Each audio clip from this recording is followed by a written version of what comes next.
There was one specific skill I wish somebody would have told me when I graduated as an electrical engineer. Nearly 1 out of 3 engineering graduates don't end up working on engineering jobs, right?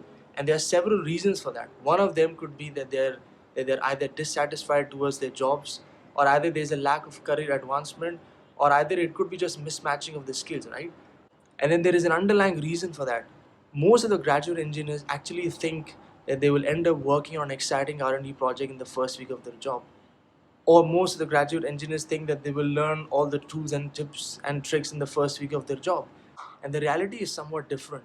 If you end up working for an employer who employs 20,000 or even 30,000 employees, you have hierarchies and structures that you're bound to follow. And it takes time to hone your skills. It takes time to level up your skills. It takes time to establish relationships. And this is what I want to talk about today.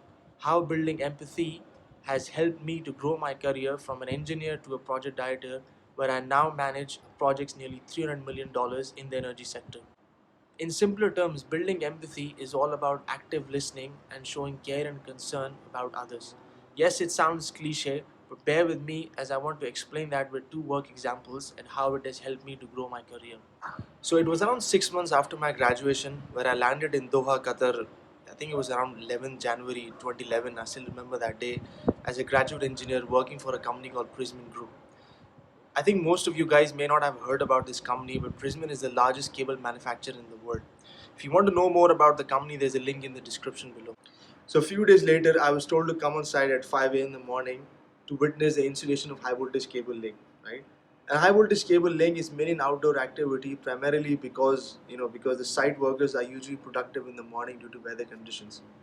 Um, and it was very difficult for me to grasp the idea that how an electrical engineer could add some value to this work, because this was the first time where I was actually witnessing the installation of high voltage cable laying.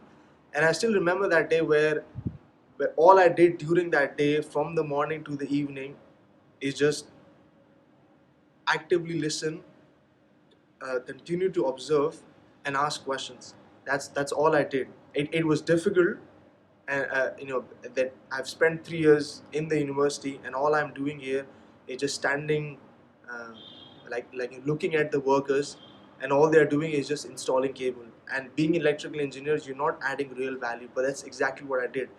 Actively listen, continue to observe, and ask good questions. Now back to the second example. So the second example is about cable jointing. So 2 weeks later, I was asked by line manager to buy an overall.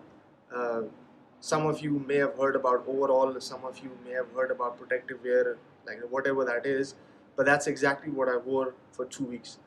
So for the next 2 weeks, all I did every morning is to go inside a jointing container and work with cable jointers.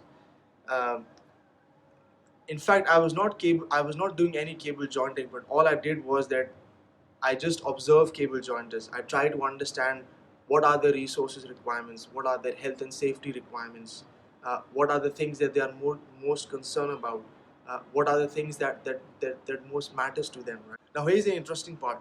I was not actually jointing. All I did for that 2 weeks is just actively listen, ask good questions, and just observe. And that's exactly what I did, right? So the strategies couldn't be more simpler. All you need to do is to be patient and actively listen. Either it's your CEO, either it's your managers, or either it's even your side staff as well.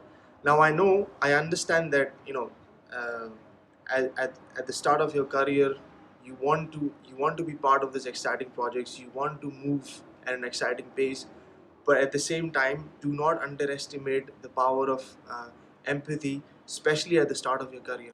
So thank you so much for watching. Um, Please also share what strategies, what tools and tips has worked for you to unlock your career path. I'd love to hear your success stories as well. And I'll see you guys in the next video. Take care.